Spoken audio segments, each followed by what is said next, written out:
Hey everyone, this is Phil. It is Thursday, July 10th, 9 days after surgery. I'm finally getting enough energy to do a video. Wanted to do a couple last week and did some. We'll be posting those as well.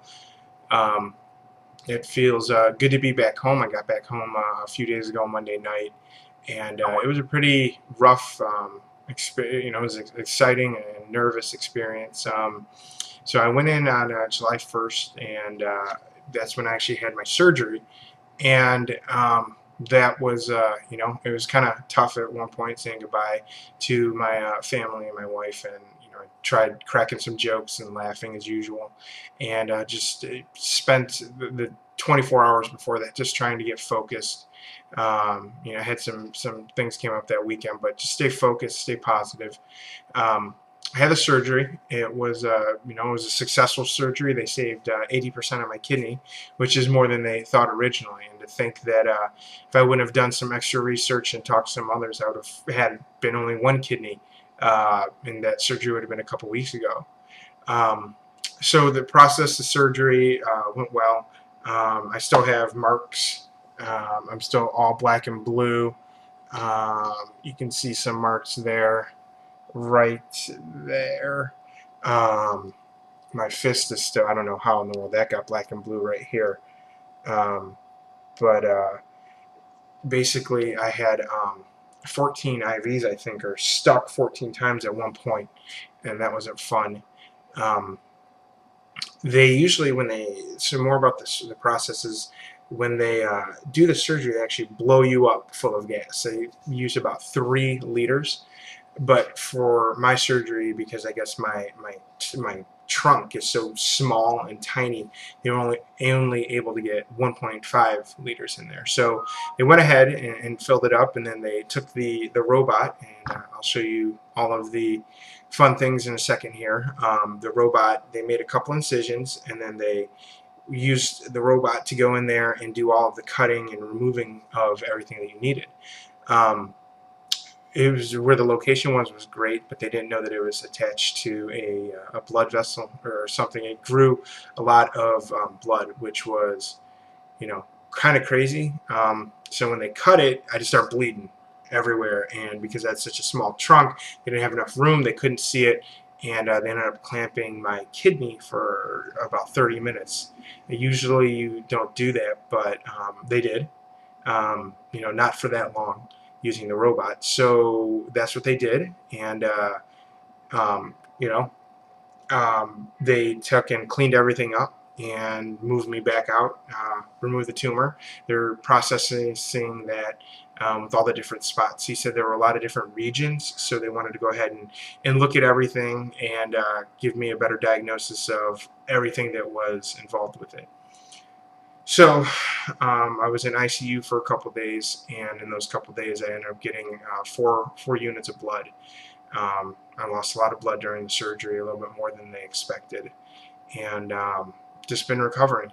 Trying to get back on my feet and get everything done. So here's the fun part. I'd like to show you. If you can see here, this is the incision where the robot went in. Here are all the different laparoscopic points, and then down here, this is where they pulled the tumor out right here through this area. So that's kind of where everything is. It was kind of just healing now. I'm still really sore, trying to get my appetite back and get energy back. I'm still not allowed to lift anything over 10 pounds. So just staying in one area. My back feels so much better than it did pre-surgery, and that's because a tumor this big was somehow pulled out of that tiny little hole by my stomach. And it was just something that had to be done, and now that that's done, we can move on to the next steps and take care of all the other things that are going on. And I'll be heading back up to Bethesda in 3 months to go get more checkups and kind of check everything else out. It was tough to go through all that, but I needed to, and I'm so happy for the outcome. I'm totally blessed by God to be able to have the opportunity to have, 80% of the kidney, and for all of your support, your wishes, your loves, your donations, everything. I'm so truly flabbergasted, and just it means the world to me and to my wife and my child that's coming along. So my it was tough going to NIH, and it was very easy for you to kind of see things and say, well, look at all this despair, because there's people that are in quarantined rooms and have all these different issues, and wearing masks and pulling tanks around, and I didn't look at it that way. I looked at it as it's saving lives and bringing joy to people. And that's what I'm going to continue trying to do. I'm going to try to just do my best every day to, keep you guys updated about what's going on.